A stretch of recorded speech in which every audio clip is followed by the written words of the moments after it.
Rudolf Steiner School, Mbagathi, which is situated 30 kilometers away from Nairobi town. We are at the edge of Maasai land. We are a school which has got 350 students, and we have a big garden with an orchard where we grow different types of crops. We have got kales, we have got spinach, we have got carrots, we have got all sorts of plants, and we have a big plantation of maize. And all what we grow here is consumed in the school kitchen, and the children eat what we grow from the garden.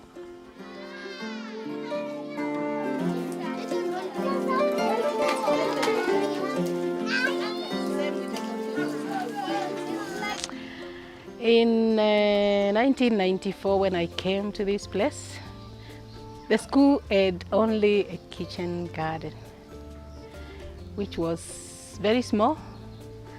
And in my heart, I wanted to expand the school farm, and that dream was growing in me. Our farm was organic for many years, and we have been wanting to change it to biodynamic for a long time. But as soon as the opportunity came, and that was through the help of Rudolf and Mbagathi, who could come and train our farmer. We also had Francis, who was really ready to learn that skill. And that coming together allowed us to embark on biodynamics. And this is really important now that we've got to that stage, because I think that is our aim, to run our farm in a biodynamic way. My name is Francis Kilonzo. My main task here at school is to maintain the school farm, to make sure that it's well planted, that the crops are well maintained, and that we provide enough vegetables for the kitchen, for the children's meals. As far as I can remember, January has always been a very hot month, a very hot and dry month. But as of 2020, we are surprised that there is rain every day and often enough. And that is why you can see the environment is green. The leaves are green, the grass is green. But in the past, that has not always been the case. It has been dry, there has been cracks on the ground. But due to climatic changes, which we can't even tell how February or March will be. Yeah, so it has become very unpredictable. Yeah.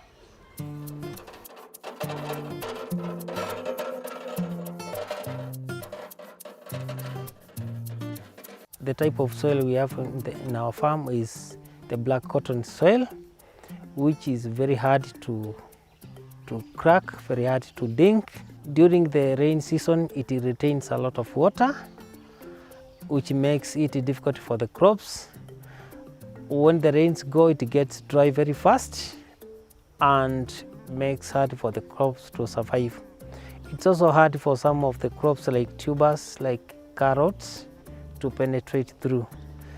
What we did to improve the overall structure of the soil, the black cotton soil, we have been adding red soil, a bit of it, and good compost from our compost area.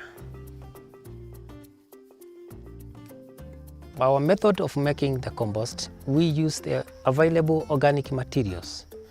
That is cow dung from the cow shed, weeds from the farm, leftovers from the kitchen, and some bit of leftovers from the ready-made compost.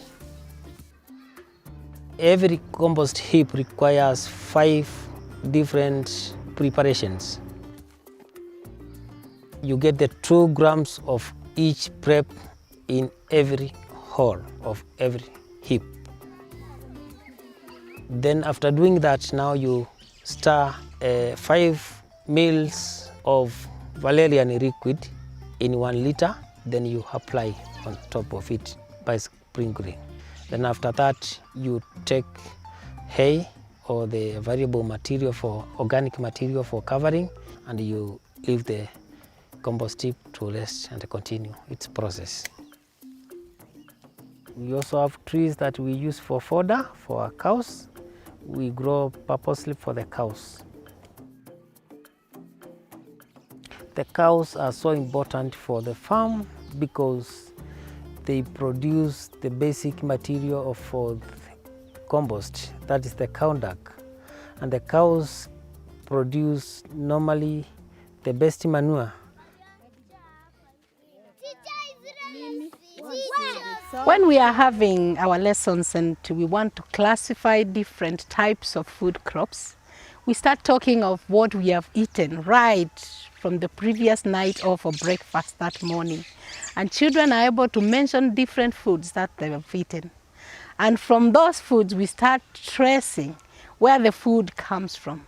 Some children say their parents bought the food from the market. And that is not enough. We still follow to trace where this food came from. And when we follow, we come to find that someone somewhere who is a farmer has been toiling to work and make this become food to other people. So this brings the children to treasure the food they eat, to know that it just doesn't come from nowhere, but it comes from a toil somewhere. Somebody has been working towards for them to get this satisfaction they have from the food.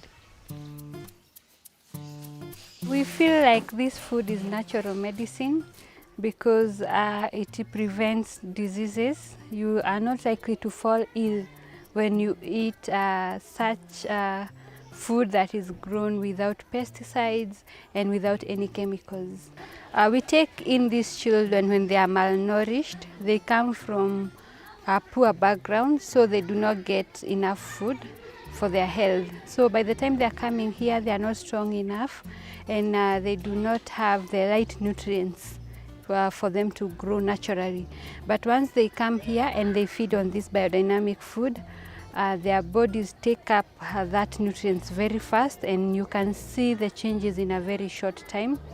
They become tall enough, they become strong enough, they can defend themselves, they are happy, and the effect of the good health can be seen in everyday life. The farm is very important for the school. It really connects the children with real life, and to grow our own food in a healthy way and for the children to see the food being grown really connects children to life. And I think joining the two, agriculture and education, for me it's very important for the growth of the children and for the community as a whole.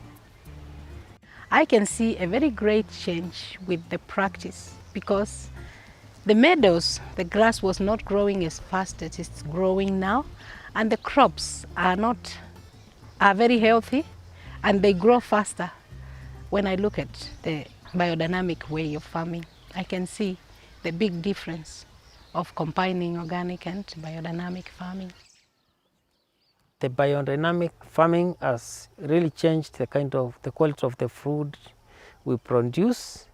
We get good crops. The soil structure has also changed, and the kind of crops we get, the taste is so good compared to before when we didn't have biodynamic.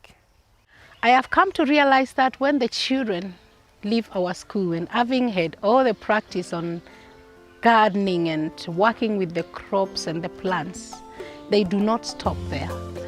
They work, they go back to their homes and they start working on their gardens. And you find some have really gone to farming other than going to work in Nairobi or in other towns. They really know the importance of the soil. They really know the treasure there is in the soil, and they are very happy with what